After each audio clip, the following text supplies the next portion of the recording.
Hello बच्चों, स्वागत है आपका अपने YouTube channel topper tricks academy में। तो हम लोग आज पढ़ेंगे क्लास 8 साइंस का 4th चैप्टर। साइंस का पार्ट 4 है जिसका आपका शीर्षक है पदार्थ, धातु और अधातु। ठीक है, पदार्थ के अंतर्गत जो आते हैं धातु और अधातु, उसके बारे में संपूर्ण जानकारी हम आपको बताएंगे। तो हम आपको इस वीडियो में टोटल क्वेश्चन आंसर करवाएंगे बच्चों, और उस क्वेश्चन आंसर में हम आपको इतना बता देंगे कि आप अगर जो पार्ट नहीं भी पढ़ते हैं लेकिन पार्ट को आप ज़रूर पढ़ा करिए, और जो भी समझ में ना आए तो आप हमारे व्हाट्सएप में कमेंट कर सकते हैं, बता सकते हैं मैसेज करके, क्योंकि पार्ट को पढ़ने से बहुत ज्ञान मिलता है। ठीक है, तो उसको अच्छे समझ के पढ़िए। और हम आपको क्वेश्चन आंसर करवाते हैं क्योंकि अगर जो आपको पार्ट बताने लगेंगे तो बहुत बड़ा वीडियो हो जाएगा, तो जिसको देखने में भी दिक्कत होगी।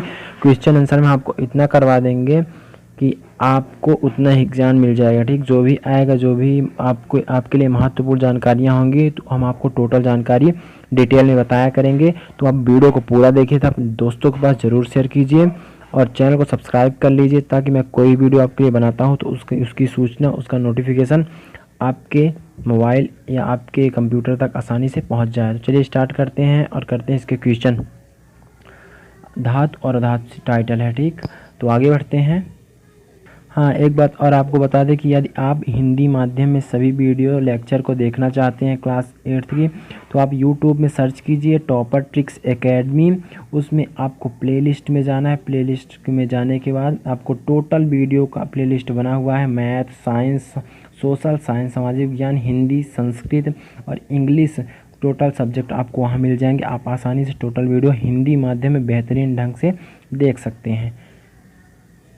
तो आपको हर पार्ट के लास्ट में एक बात ये भी जानिए कि हर पार्ट के लास्ट में, आपके हर चैप्टर के लास्ट में आपको ये देखने को मिलता होगा आपने क्या सीखा। ये बहुत महत्वपूर्ण होता है बच्चों, ये आप ध्यान से पढ़ा करिए। तो चलिए हम लोग इसको भी पढ़ लेते हैं थोड़ा सा। धातुओं में चमक होती है जबकि अधातुओं में चमक नहीं होती है। ठीक, फर्स्ट नंबर। सेकेंड नंबर कहते हैं समानता धातुएं आघातवर्धनीय। आघातवर्धनीय का मतलब होता है कि कोई भी पदार्थ है, कोई भी धातु है, यदि उनको पीटा जाता है तो चादर के रूप में फैल जाती है। ठीक, तो धातुओं में ये गुण पाया जाता है। और तन्य होती है, मतलब इनको तना जाए तो ये बहुत सारी धातुएं होती हैं जो जिनको हम रस्सी के रूप में तन सकते हैं, है ना, खींच के। वैसे सामान्य हाथों से तो नहीं खींच सकते, लेकिन उसके लिए मशीनों का प्रयोग किया जाता है और खींच के उनको रस्सी के रूप में बनाया जा सकता है। अधातु नहीं होती, और अधातुओं में ये गुण आघातवर्धनीयता का गुण और तन्यता का गुण नहीं पाया जाता, क्योंकि अधातुओं में यदि चोट किया जाएगा, मारा जाएगा तो फैलेंगे नहीं, वो टूट के बिखर जाएंगे, और ना उनको खींचा जा सकता, वो टूट जाएंगे। ठीक, थर्ड नंबर देखिए, समानता धातु ऊष्मा एवं विद्युत के सुचालक होते हैं, परंतु अधातु नहीं। ऊष्मा और विद्युत के सुचालक का मतलब होता है जो भी धातुएं हैं उनमें ऊष्मा अगर दिया जाए तो गर्म हो जाएंगी, और ठीक है, वो गर्म होंगी और उनमें कोई प्रभाव नहीं पड़ेगा। अगर वो गर्म होंगी, ऊष्मा उनमें आ जाएगी, और विद्युत अर्थात उनके अंदर से बिजली, जिसको आप लाइट बोलते हैं, उनके धातुओं के अंदर से होके गुजर सकती है, उससे परिपथ बनाया जा सकता है धातुओं के तार से, है ना। और अधातुओं में ये गुण नहीं होता है, धातुओं में ये कुछ नहीं होता है। आगे बढ़ते हैं, देखते हैं अब क्या है। नेक्स्ट है अगला कि दहन करने पर धातु ऑक्सीजन से अभिक्रिया कर धातु ऑक्साइड बनाते हैं जो क्षारीय प्रकृति के होते हैं। अधातु ऑक्सीजन से अभिक्रिया कर अधातु ऑक्साइड बनाते हैं जो जिनकी प्रकृति क्या होती है, अम्लीय होती है। तो यहाँ आप याद करिए कि जो अधातु ऑक्सीजन के ऑक्साइड बनाते हैं उनकी प्रकृति क्या होती है, अम्लीय होती है। ठीक है, ये महत्वपूर्ण है एग्जाम के लिए। और जो धातु ऑक्सीजन के ऑक्साइड बनाते हैं उनकी प्रकृति क्या होती है, उनकी प्रकृति क्षारीय होती है। जब ऑक्सीजन से क्रिया करते हैं तो ऑक्सीजन के ऑक्साइड बनाते हैं, उनकी प्रकृति धातु क्या होती है, क्षारीय, और अधातुओं में क्या होती है, अम्लीय होती है। अगला नंबर देखिए, कुछ धातु जल में अवक्रिया कर धातु हाइड्रोक्साइड और हाइड्रोजन गैस उत्पन्न करते हैं। हाइड्रोजन गैस क्या होती है ना, हाइड्रोजन गैस उत्पन्न करते हैं, अधातु जल में अवक्रिया नहीं करती हैं। ठीक, इसको भी आपको अच्छे से समझ के पढ़ना है। अगला नंबर है, धातु अम्लों से अभिक्रिया करते हैं और धातु लवण तथा हाइड्रोजन गैस बनाते हैं। सामान्यतः अधातु अम्लों से अभिक्रिया नहीं करते हैं। ये सब चीज़ आपके पाठ का सारांश है एक प्रकार से, है ना, कि इतने शब्दों में टोटल जो भी पाठ में बताया गया है वो यहाँ लिख दिया जाता है पाठ के लास्ट में कि ये हम पढ़ चुके हैं, ये हम सीखे हैं। तो इसको जरूर पढ़िए, बहुत ही महत्वपूर्ण होता है। नेक्स्ट नंबर है धातु अम्लों से अभिक्रिया करते हैं और ये वाला भी बता चुके हैं ना, पढ़ चुके हैं। अगला नंबर देखिए, कुछ धातु क्षारों से अभिक्रिया कर हाइड्रोजन गैस देते हैं। कुछ धातु, ठीक है, अधातु किसी से क्रिया नहीं करती, समानता आपको दिखाई दे रहा होगा टोटल पैराग्राफ में।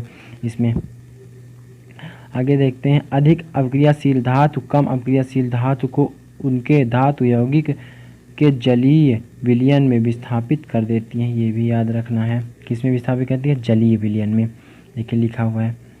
अगला नंबर है धातुओं और अधातुओं का दैनिक जीवन में व्यापक उपयोग। आपको आपके आसपास जितनी भी सामान, जितनी भी चीज़ें दिखाई दे, जितनी भी वस्तुएं दिखाई दे रही हैं आपके घर में और कहीं भी, किचन में और बाथरूम और बेडरूम, कहीं भी आसपास आपके जो भी सामान दिखाई दे रहे हैं उसमें या कि धातु की बनी है या कि अधातु की बनी होती हैं। ठीक, तो वही लिखा हुआ है, धातु एवं अधातु दैनिक जीवन में व्यापक उपयोग होता है।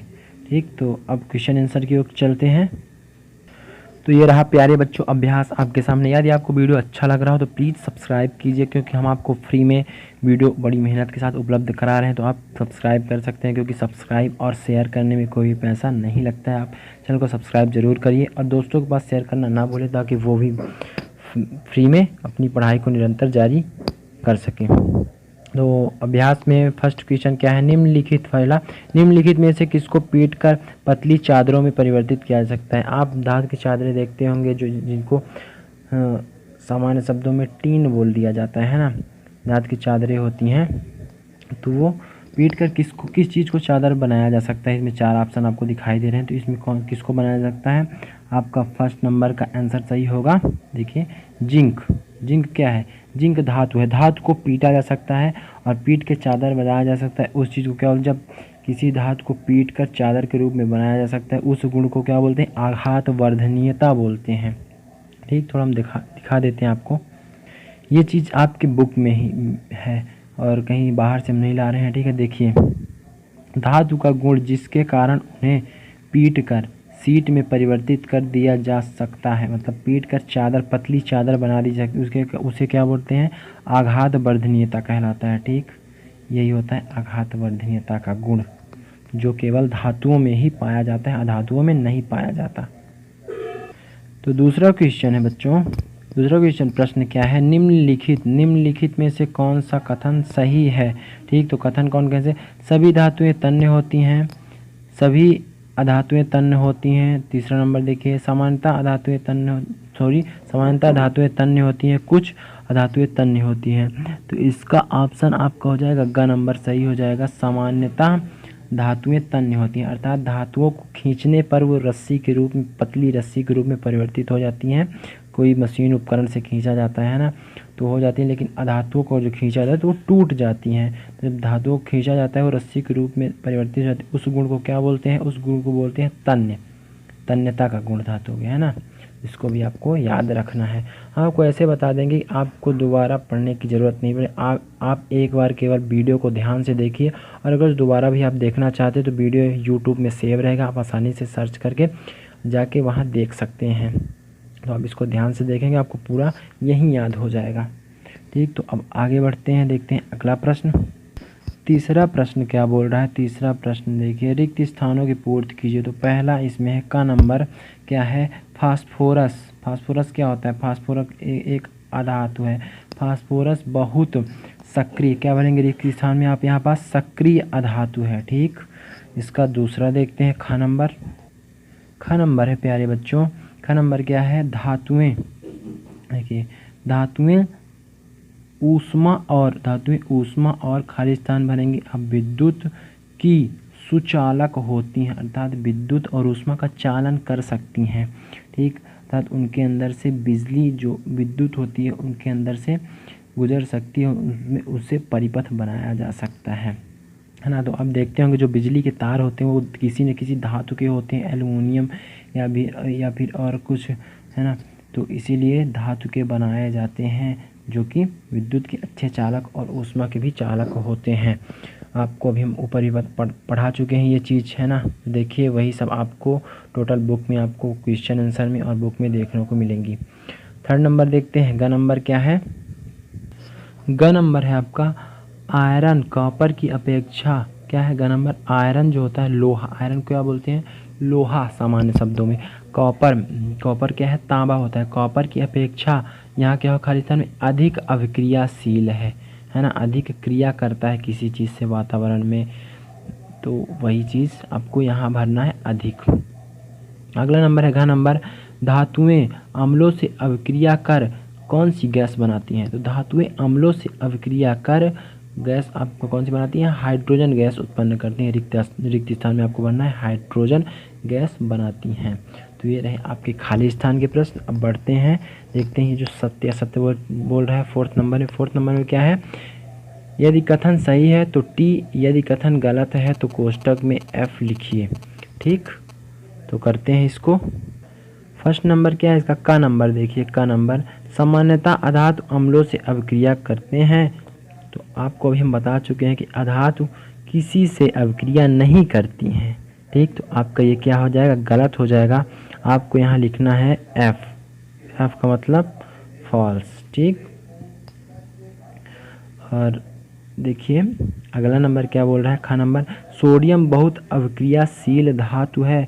हाँ बिल्कुल सत्य बात बोल रहा है। इसमें लिख देंगे टी, ट्रू। क्या लिख देंगे, टी लिख देंगे। टी लिखने को बोला है ना, जो सही होगा उसके आगे टी लिखा जाएगा, या कि सही का निशान भी आप लगा सकते हैं। तो क्या है, सोडियम बहुत अभिक्रियाशील होती है, इसलिए सोडियम को मिट्टी के तेल में रखा जाता है। हम आपको बता दें जानकारी के लिए, सोडियम ऐसी धातु है जिसको मिट्टी के तेल के अंदर, कैरोसिन के अंदर रखा जाता है। नहीं तो वो अगर जो कमरे के ताप पे आ जाए तो वो आग पकड़ लेती है। ऑक्सीजन के संपर्क में आते ही वो आग पकड़ लेती है, तुरंत 1 सेकंड नहीं लगता है उसको आग पकड़ने में, इसलिए उसको सोडियम के तेल में उसको रखा जाता है। अब इसको याद रखिए, बहुत ही मोस्ट, ये जो लिखा हुआ है इस लाइन को, इसको आप रट लीजिए, याद कर लीजिए, समझ लीजिए। अगला नंबर क्या है, कॉपर जिंक सल्फेट के विलयन से जिंक विस्थापित करता है। तो ये क्या हो जाएगा, थर्ड नंबर का ये गलत है, ये फॉल्स बोल रहा है। इसमें क्या लिखेंगे, एफ लिखेंगे आप। ठीक, और फोर्थ नंबर घ नंबर क्या है, कोयले को खींचकर तारे प्राप्त की जा सकती हैं। अच्छा बोल रहा है कोयले को खींच कर क्या तन्य किया जा सकता है, तार प्राप्त किया जा सकता है। तो ये भी आपका गलत है, क्योंकि कोयला एक अधातु है और कोयले में तन्यता का गुण, अधातुओं में तन्यता का गुण नहीं पाया जाता। तन्यता का गुण केवल धातुओं में पाया जाता है।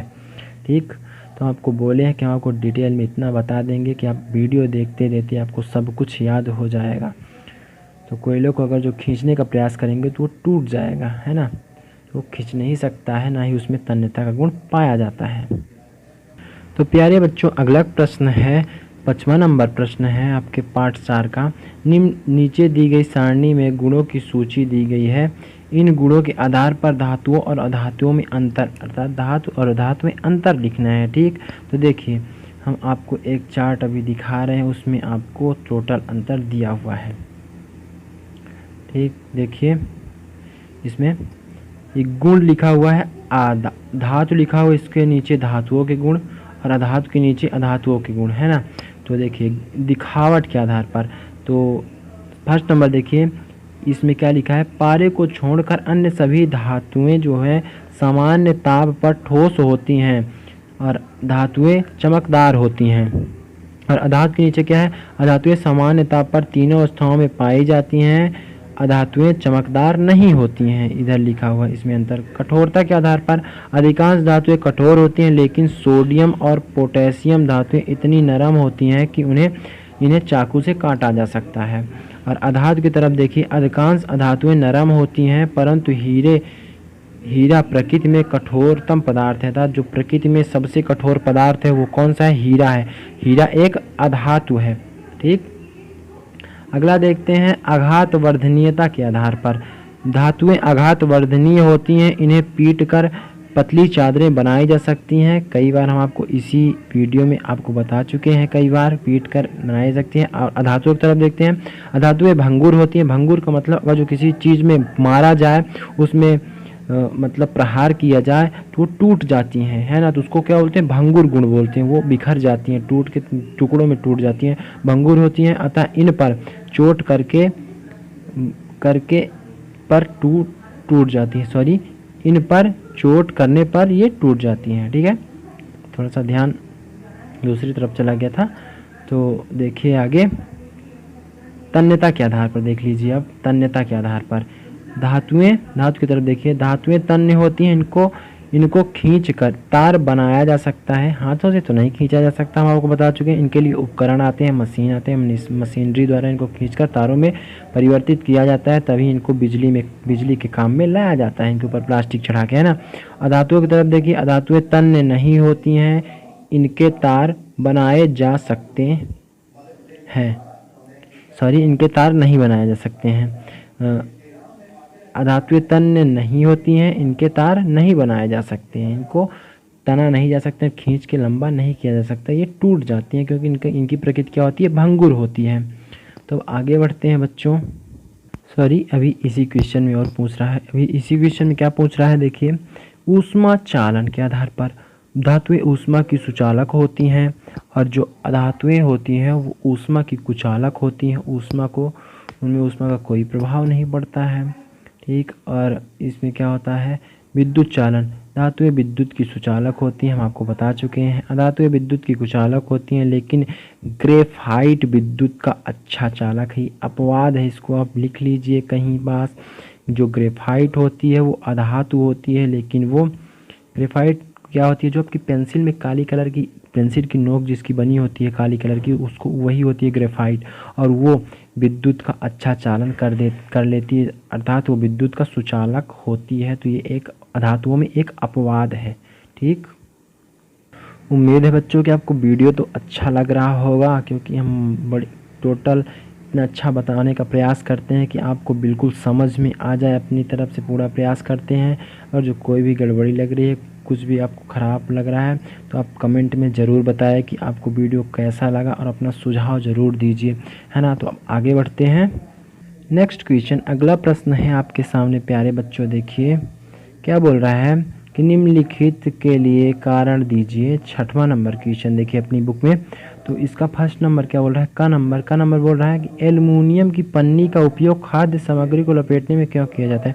आपने कभी देखा होगा कि जब बाज़ार या होटल वाले या कि कुछ चीज़ देते हैं, रोटी पराठा, तो वो एक वाइट कलर की चमकीली पन्नी में उसको क्या कर देते हैं, लपेट देते हैं, है ना। तो वो किसकी होती है, वो एल्युमिनियम की होती है ना। तो वही बोल रहा है कि क्यों उसको लपेटा जाता है, तो उसका कारण क्या है, लिखिए का नंबर आंसर। एल्युमिनियम की पन्नी का उपयोग खाद्य सामग्री को लपेटने में किया जाता है, क्योंकि एल्युमिनियम धातु क्या होती है, आघात वर्धनी होती है। आघात वर्धनी का मतलब इसको पीट कर अगर जो इसका एक मोटा सा कोई भी छड़ के रूप में, तो उसको पीट कर पतली पन्नी बनाया जा सकते हैं, ना। जैसे ऐसे छड़ है तो उसको बहुत बार पीट के एक पतली पन्नी के रूप में परिवर्तित किया जा सकता है, इसलिए वो आसानी से इसका उपयोग किया जा सकता है। और इसकी पतली पन्नी चादरें बनाई जा सकती हैं। साथ ही साथ एल्युमिनियम संक्षारण विरोधी, अर्थात संक्षारण का मतलब जो जंग लगता है, आप देखते होंगे लोहे में, इसमें जंग नहीं लगता है। एल्युमिनियम जंग विरोधी धातु होती है, इससे पन्नी में रखी खाद्य सामग्री को कोई नुकसान जल्दी से नहीं पहुंचता है, इसीलिए इसका प्रयोग किया जाता है। तो आप वीडियो को रोककर अपने नोट्स में आसानी से नोट कर लीजिए, उसके बाद वीडियो आगे चलाकर देख सकते हैं। वीडियो को शेयर करना ना भूलिए अपने दोस्तों के पास, हम आपको कई बार बता चुके हैं, ताकि वो भी इसका फ़ायदा उठा सकें। आगे बढ़ते हैं, देखते हैं नेक्स्ट नंबर क्या बोल रहा है।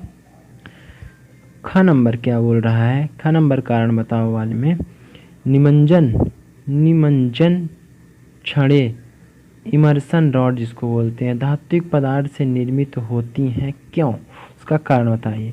तो इसका आंसर है कि निमज्जन छड़ें धातु से निर्मित होती हैं, क्योंकि धातु विद्युत की सुचालक है, और इसमें से विद्युत प्रवाह करने पर यह जल्दी गर्म हो जाती हैं। ठीक, तो यही आपका आंसर होगा। अगला नंबर देखते हैं, कॉपर का नंबर। कॉपर यानी क्या बोलते हैं, कॉपर को तांबा, और जिंक को उसके लवण के विलयन से विस्थापित नहीं कर सकता। ठीक, तो इसका कारण बताइए वाले का ग नंबर का उत्तर क्या होगा, क्योंकि कॉपर जिंक से कम अभिक्रियाशील है और सिर्फ अधिक क्रियाशील ही कम अभिक्रियाशील को विस्थापित कर सकता है। ठीक, क्या कारण हुआ? क्योंकि कॉपर जिंक से कम अभिक्रियाशील है और सिर्फ अधिक क्रियाशील ही कम अभिक्रियाशील को विस्थापित कर सकता है। यही कारण है कि कॉपर जिंक को उसके लवण से के विलयन से विस्थापित नहीं कर सकता। आगे बढ़ते हैं, देखते हैं अगला। हम आपको जो बता चुके हैं वही चीज़ आपका देखिए आ चुका है आपके एक प्रश्न में कि घ नंबर है सोडियम और पोटेशियम को मिट्टी के तेल में क्यों रखा जाता है। तो इसका आंसर ये देखिए घ नंबर, सोडियम और पोटेशियम धातु को मिट्टी के तेल में रखा जाता है क्योंकि दोनों धातुएं अधिक क्रियाशील, मतलब ये इतना ज़्यादा क्रियाशील है कि वातावरण में इनको निकालते ही इनमें आग लग जाती है, आग पकड़ लेती है ना कमरे के ताप पे, टेम्परेचर में। क्रियाशील धातुएं हैं, यदि इन्हें वायु में खुला छोड़ दिया जाए तो वायु से अभिक्रिया करके जल उठती हैं, अर्थात जलने लगती हैं। मिट्टी का तेल इन धातुओं के ऊपर एक आवरण बनाता है जो उन्हें वायु तथा नमी के संपर्क में आने से रोकता है। अर्थात मिट्टी के तेल में रखने से उनका संपर्क ऑक्सीजन से टूट जाता है, उनका कनेक्शन जो होता है ऑक्सीजन से टूट जाता है, तो वो नहीं जल पाती, इसलिए इनको मिट्टी के तेल केरोसिन में रखा जाता है। ये कारण हम आपको भी बता चुके हैं। ठीक, तो आगे बढ़ते हैं, देखते हैं अगला क्वेश्चन। तो प्यारे बच्चों, ये वीडियो ज़्यादा बड़ा हो रहा है इसलिए हम इसका नेक्स्ट पार्ट भी लाएंगे और उसमें आगे जितने भी क्वेश्चन हैं 7वें नंबर क्वेश्चन से करवाएंगे। हम आपको 6 नंबर क्वेश्चन तक करवा चुके हैं बेहतरीन ढंग से। उम्मीद है आपको समझ में आ गया होगा। अगर जो कोई भी दिक्कत होती है तो नीचे आपको व्हाट्सअप नंबर दिखाई दे रहा है, आप ग्रुप को ज्वाइन कीजिए। उसमें आपको इससे आपके सभी ऑल सब्जेक्ट से संबंधित PDF या फ़ोटो उपलब्ध कराई जाती है आपके फेयर के लिए, है ना। तो आप इतना कीजिए और वीडियो को शेयर कर दीजिए एक बार सभी मित्रों के पास, और सब्सक्राइब ज़रूर करिए, लाइक करिए, ताकि हमको मोटिवेशन मिलता रहे वीडियो बनाने के लिए कि हमारा वीडियो चल रहा है, बच्चे पसंद कर रहे हैं, ताकि हमको पता चलता रहे। और सब्सक्राइब ज़रूर कीजिए, नहीं तो आपके पास तक नोटिफिकेशन नहीं पहुँचेगा। तो इस वीडियो में इतना ही, मिलेंगे नेक्स्ट वीडियो में। जय हिंद, जय